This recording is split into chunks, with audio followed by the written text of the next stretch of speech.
Today we're going to be looking at our learning target from Unit 7, our first learning target, which is I can identify rational and irrational numbers. So in order to do that, we first need to understand that all numbers are classified under a number system. So we have the real number system, which is what most of the numbers that we work with are involved in, at least at this point. As you get older and you work further in mathematics, you will learn about numbers called imaginary numbers. We're not going to really focus on those today because we're really only focused on numbers that are included in the real number system. But if you're interested in what an imaginary number is, think of any number where we are dividing by 0. That's a really good example of an imaginary number because, as we know, anytime we try to divide by 0, you can't really have something and divide it into nothing.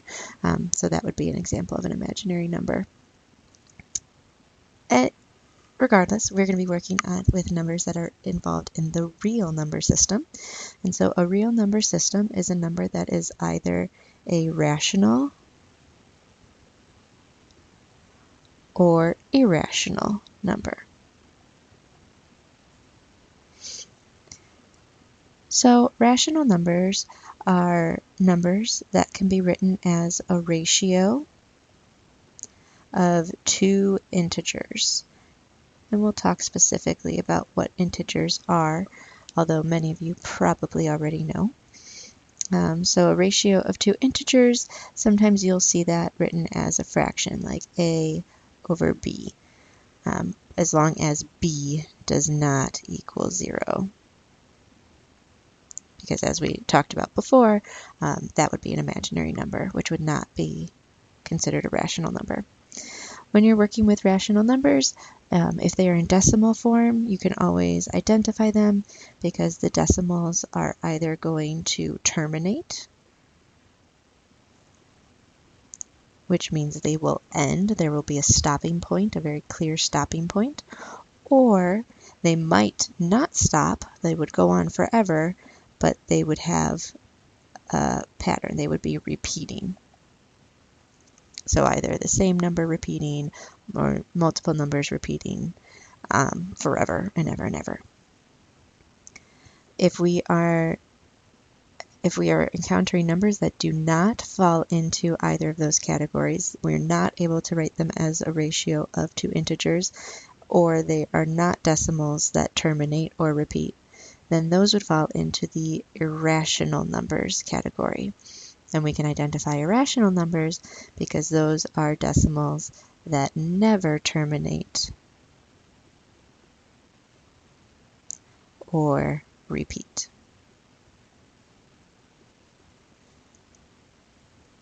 So if we're talking about irrational numbers, the most common value, if I ask any student, what is a number that has a decimal that does not stop, it goes on forever, and it never repeats, the most popular one that people will identify is pi.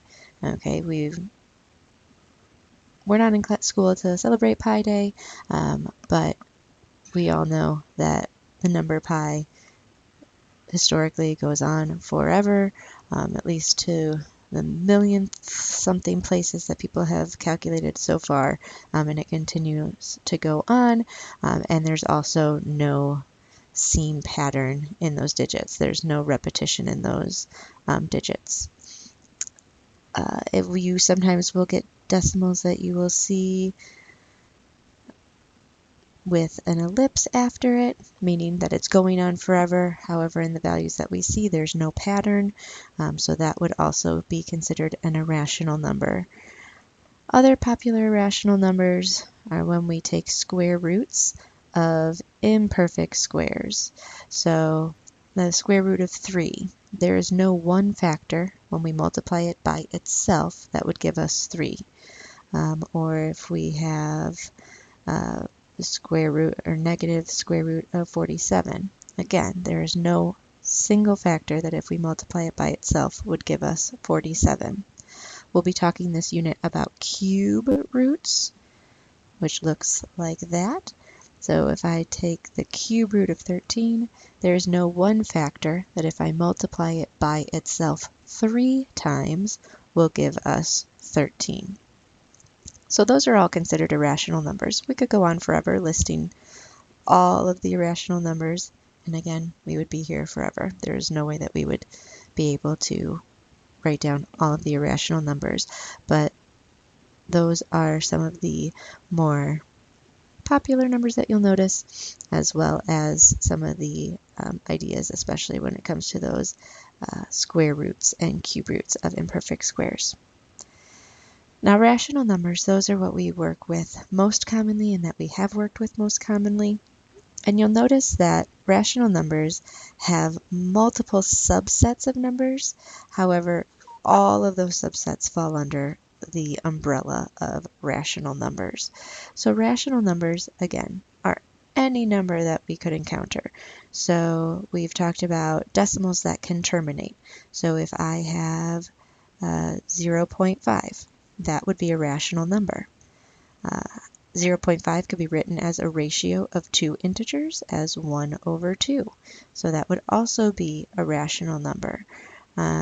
We could talk about the square root of 36. Okay, that's a perfect square. The number 6 times 6 would give us 36. So we know the square root of 36 is 6. We can have mixed numbers in here. 8 and 3/4. That would be considered a rational number. Okay, we can have some negatives in here. If I have negative 0.7 repeating, okay, again, there's repetition there and it goes on forever. So those are all rational numbers. Now, if we want to get more specific within those rational numbers, we have values that are called integers. And integers are all of the numbers that we can see written on the number line. So if we were in our classroom, if you were to look above the board, you would see our number line. So that would be 1, 2, 100, but it would also include those opposites, which would be, we have -4, or -8, -1002, okay? When we're looking at integers, those are all the rational numbers that do not include any decimals. That's our positive and negative numbers that don't include any decimals. If we get a little more specific within those integers, we also have whole numbers. And whole numbers would be including 0, 1, 2, and anything above 0. Okay? And then if we go even further down with whole numbers, we have our natural numbers, which are also considered your counting numbers. If you think back to when you first learned to count, the first number we always start with is 1. So it would be 1, 2, 3, and so on. All the numbers above 1. So all the natural numbers are also all whole numbers. However, whole numbers begin to include 0. All of our whole numbers are also integers. However, the integers begin to include the negative values. And then all of our integers are rational numbers, and the rational numbers umbrella then begins to include those decimals. So what we're going to do today is we're just going to be practicing with identifying what a number is under the real number system. Is it a rational number or is it an irrational number? And then more specifically, is it also an integer? Is it also a whole number? Is it also a natural number?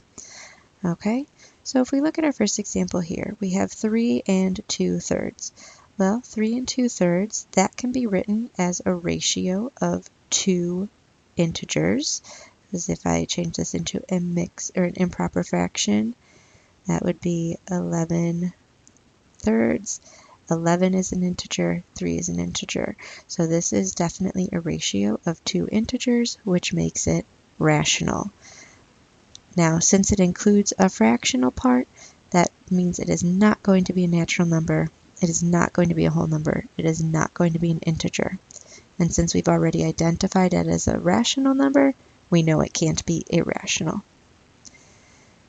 If we look down at our second example, the square root of 2, okay, so do I have a value that I can multiply it by itself to get 2?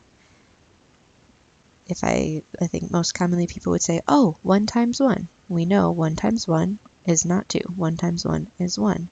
So there is no number, no perfect number, or single factor that we can multiply by itself to get 2, which makes it irrational. That is not a perfect square. Square root of not a perfect square.